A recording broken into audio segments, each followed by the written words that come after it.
Hi friends, welcome to my channel. আবারও চলে এসেছি নতুন একটি ভিডিও নিয়ে।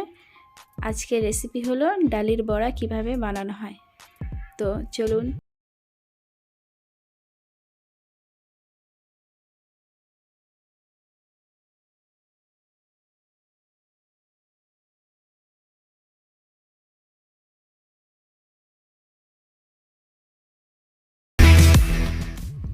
তো প্রথমে একটি পাত্রে 1 গ্লাস জল দিলাম। এর মধ্যে মসুর ডালগুলোকে দিয়ে দেবো।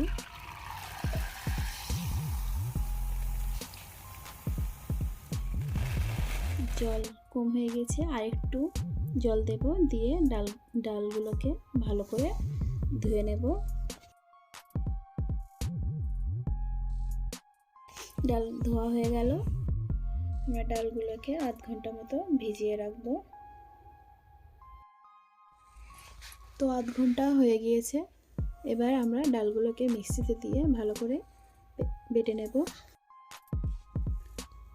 দেখতেই পাচ্ছেন খুব সুন্দর বাটা হয়েছে।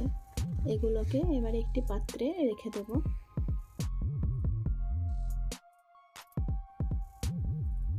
তো এবারে পেঁয়াজ ও ধনেপাতাগুলোকে হালকা করে একটু বেটে নেব মিক্সিতে দিয়ে।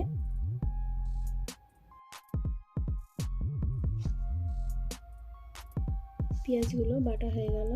এর মধ্যে ডালের মধ্যে পেঁয়াজগুলো দিয়ে ভালো করে মিক্স করে নেব। এর মধ্যে এবার একটি ডিম দেব।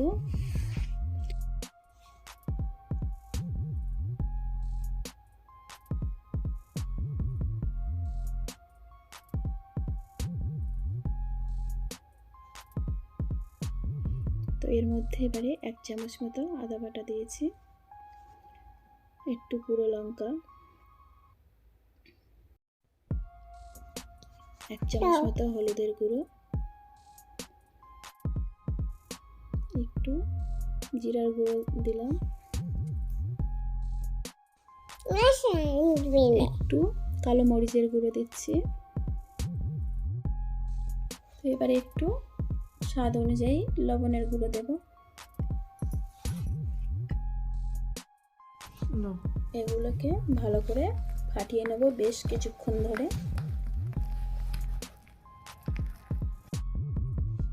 তো এর মধ্যে হাফ লিটার মতো তেল দেব। তেলটি ভালো করে গরম করে নিতে হবে। তেল গরম হয়ে গিয়েছে। তো আমরা ডালের বড়াগুলোকে এখন গোল গোল করে দিতে থাকবো। ওভেনটি হালকা মিডিয়াম আঁচে রাখবো যাতে ভেতরে কাঁচা না থাকে। তো এগুলো আস্তে আস্তে কালার আসতে শুরু করেছে।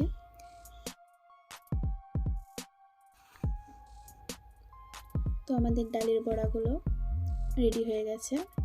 এগুলোকে ভালো করে তেল ঝরিয়ে একটি পাত্রে তুলে রাখছি। তো ফ্রেন্ডস, আপনারাও বাড়িতে এইভাবে ট্রাই করে দেখবেন। আশা করছি খুবই ভালো লাগবে। তো পরের ভিডিও পাওয়ার জন্য বেল আইকনটি অন করে রাখবেন ও আমার চ্যানেলটিকে একটি সাবস্ক্রাইব ও লাইক করে দিবেন।